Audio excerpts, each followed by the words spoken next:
Good morning guys, बहुत बहुत स्वागत है आपका स्पोर्ट्स यारी पर। एक खबर बीती रात जो कि क्रिकबज़ की तरफ से ब्रेक की गई।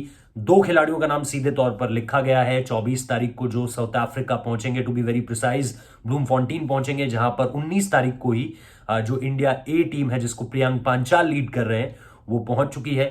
यहां पर दो खिलाड़ी और जाएंगे, ये 24 तारीख को रवानगी करेंगे यहां से, मुंबई से टू बी वेरी प्रिसाइज। और इन दो खिलाड़ियों के नाम है, एक नाम है Ishan Kishan, obviously wicket keeper बल्लेबाज, और दूसरे नाम है दीपक चाहर जो कि आपके गेंदबाज हैं। ये दो खिलाड़ी, और फिर ऐसी भी खबर आ रही है कि बाद में आगे चलकर शार्दुल ठाकुर को भी भेजा जाएगा। तो ये कुल मिलाकर के तीन नाम हैं जिनको साउथ अफ्रीका ए के अगेंस्ट जो इंडिया ए को मुकाबले खेलने, ये कब कब खेलने, 23 तारीख को खेलने, 23 नवंबर, 29 तारीख को खेलने और 6 दिसंबर को खेलने। तो ये तीन मुकाबले हो गए। हालांकि जैसा मैंने आपको बताया कि इन लोगों की जो रवानगी होगी वो 24 तारीख को होगी, यानी कि पहला मैच जो है वो पूरी तरीके से मिस हो जाएगा। जो इंडिया ए का स्क्वाड गया है वो अभी चार्टर्ड फ्लाइट से गया है, उसको वहां पर किसी तरीके की कोई क्वारंटीन में नहीं रहना है, लेकिन हाँ, आवाजाही बाहर ट्रैवलिंग पर पूरी तरीके से मना किया गया है। आप होटल से ग्राउंड जाएंगे, ग्राउंड से वापस होटल आएंगे, इसी तरीके का जो पूरी की पूरी जो एक तरीके से उन्हें संदेश दिया गया है कि भाई अभी भी जो है वो सिचुएशन बहुत ज्यादा ईज आउट नहीं हुई है, तो आप इस तरीके से ही अपनी मूवमेंट रखेंगे, इससे ज्यादा मूव आप नहीं कर सकते हो। कोविड को देखते हुए सारी की सारी चीजें हैं। तो ये तीन नाम तो हो गए अब, क्योंकि वहां पर ऑब्वियसली हमने उमरान का नाम देखा था। अगर मैं आपको रिपोर्ट बताऊं तो उसमें जो अलग अलग नाम है उसमें देखिए आप, नवदीप सैनी का नाम उस दिन था। अगर मैं आपको स्क्वाड बताऊं, उमरान मलिक का नाम है, ईशान पोरेल का नाम है, अजहान नगबासवाला का नाम है, जिन्हें आपको याद होगा इंग्लैंड भी बुलाया गया था, जो पूरे 6 मैचेस खेलने थे हमें WTC फाइनल के साथ साथ 5 टेस्ट मैचेस खेलने थे। 5वां टेस्ट मैच हुआ नहीं, अरजान को वहां पर बुलाया गया था। उनकी बॉलिंग जबरदस्त रही है। हमने बीते साल आपको याद होगा जिस तरीके से उन्होंने, अगर मैं गलत नहीं हूं तो पंजाब के अगेंस्ट फाइफर भी लिया था, और लेफ्ट आर्म उनकी जो गेंदबाजी है वो मजा आता है देखकर।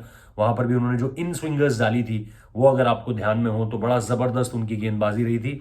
इसके अलावा ऑब्वियसली ईशान पोरेल को आप जानते ही हैं, ईशान पोरेल की परफॉर्मेंस जबरदस्त रही है। उमरान मलिक की परफॉर्मेंस और इसके साथ साथ उनकी पेस की बड़ी चर्चा है, तो वो देखने में मजा आएगा। खासतौर पे ब्लूमफॉन्टेन के लिए कहा जाता है, वहां पर भी गेंद उछलता काफी है, पेस बहुत अच्छे तरीके से आता है, तो वो देखना होगा।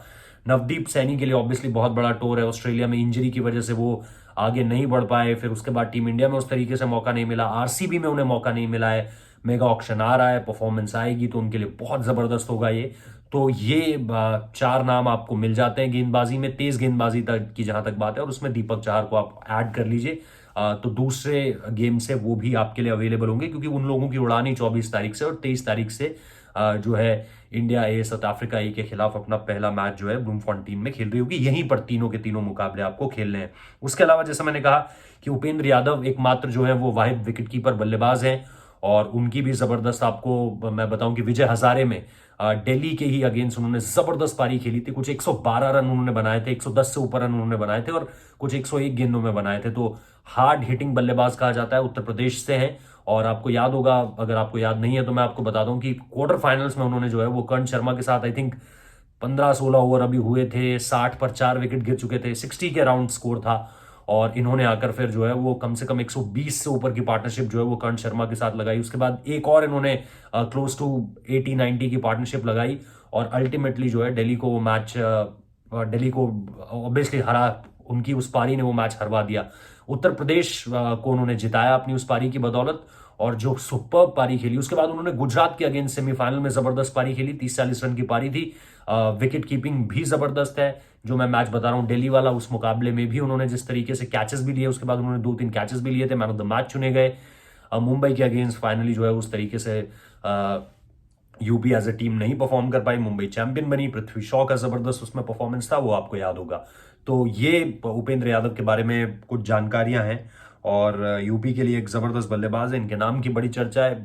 विकेट कीपर भी बड़े शानदार है, कानपुर से आते हैं, और काफी इन्होंने भी जो है इम्प्रेस किया हुआ है, तो इसीलिए इनके नाम का भी चयन हुआ है। अगर आप लोग ये जानने के इच्छुक हो कि इनके नाम, और ईशांत का भी नाम उसमें है, ईशान किशन का नाम उसमें है, तो वो भी आपके लिए एज अ विकेट कीपर जाएंगे। लेकिन क्योंकि 24 तारीख को पहुंचेंगे तो आप पहले गेम में उपेंद्र यादव को ही खेलता हुआ देखेंगे। इसके अलावा जैसे मैंने कहा, शार्दुल ठाकुर को भी भेजा जा सकता है, इसको लेकर के भी जानकारी दी गई है।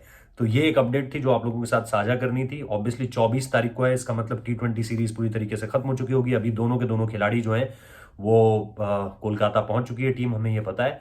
और वहीं से फिर जो है सीधे मुंबई 24 तारीख को, और फिर वहां से जो है एक ही दिन लगता है, एक दिन भी नहीं लगता पूरा का पूरा, कुछ घंटों की फ्लाइट है मुंबई से साउथ अफ्रीका।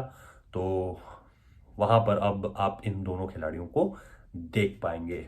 इंडिया की जो मेन टीम है वो तो यहाँ टेस्ट मैच खेलेगी न्यूजीलैंड के साथ, आपको पता है। इसके बाद 2 टेस्ट मैच होने, एक कानपुर में होगा, एक मुंबई में होगा। फिलहाल इस वीडियो को देखने के लिए बहुत बहुत शुक्रिया। खबरें आपका इंतजार कर रही हैं पूरे दिन भर, और स्पोर्ट्स डायरी के साथ बने रहिए, जुड़े रहिए। वीडियो अच्छा लगा तो लाइक कर दीजिए, शेयर कर दीजिए, चैनल को सब्सक्राइब करना बिल्कुल मत भूलिए। Thank you so much.